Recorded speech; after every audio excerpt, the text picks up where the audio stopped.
Pertarungan tiga Serikandi di pemilihan Wali Kota Cirebon 2024.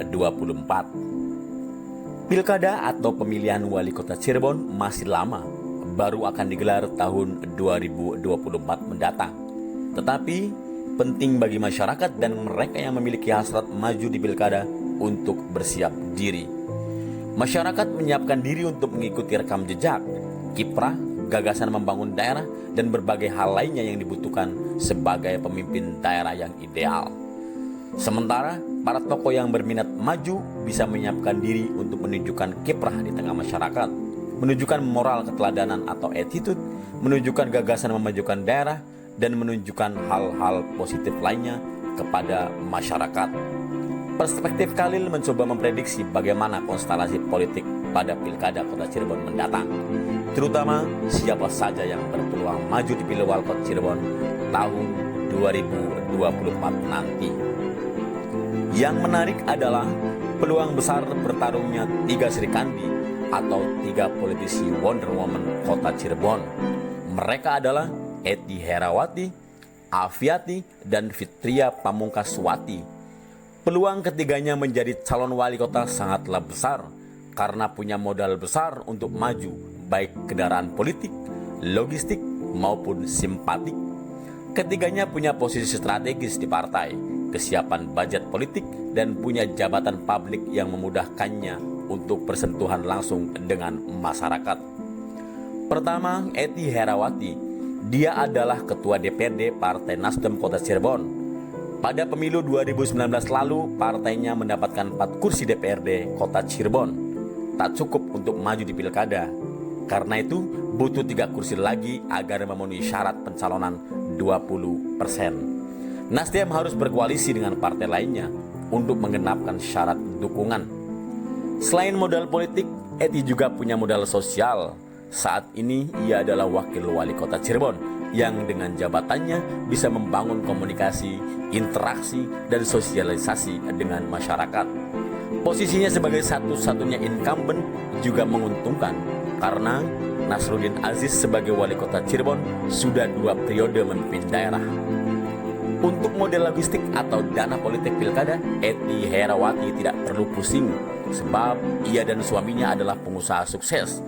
Tak hanya itu, hubungannya yang baik dengan para pengusaha kota Cirebon membuat Ety Herawati berpeluang mendapatkan sokongan logistik dari mereka, termasuk dari tokoh senior sekaligus mentor politiknya, Enggar Tiasto Lukita, yang menjadi tokoh yang disegani di kalangan pengusaha kota Cirebon.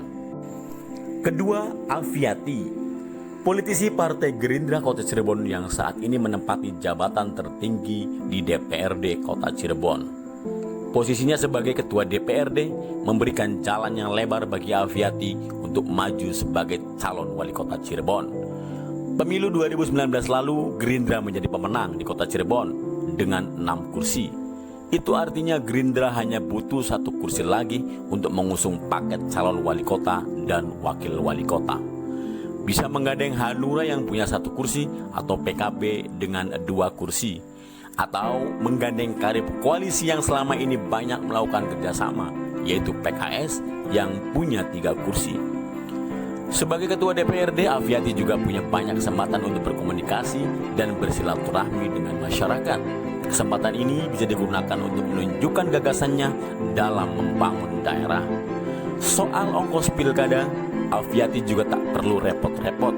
Keluarga besarnya adalah pengusaha yang siap menyokong logistik untuk berbagai kebutuhan pilkada 2024. Serikandi yang ketiga adalah Fitria Pamungkaswati.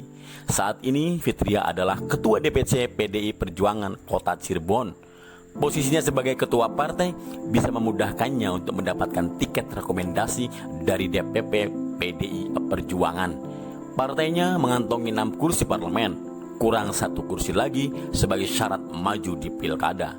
Seperti halnya Ety Herawati dan Afiati, Fitria juga memegang jabatan strategis. Di DPRD Kota Cirebon, ia menjabat sebagai wakil ketua dewan. Dengan jabatannya ini, Fitria bisa turun aktif menemui masyarakat guna menawarkan gagasan dan menunjukkan kapasitasnya. Urusan biaya politik, sepertinya Fitria juga sangat siap. Suami dan keluarga besarnya adalah pengusaha, seperti Eti Herawati. Fitria tergolong dekat dengan para pengusaha lokal yang bisa menyokong pencalonannya. Jika hanya 3 nama tersebut yang maju di Pilwalkot Cirebon 2024 sebagai calon wali kota, maka persaingannya sangatlah menarik dan Cirebon akan memiliki wali kota perempuan pertama sepanjang sejarahnya. Mungkinkah? Kita tunggu saja. Wassalam.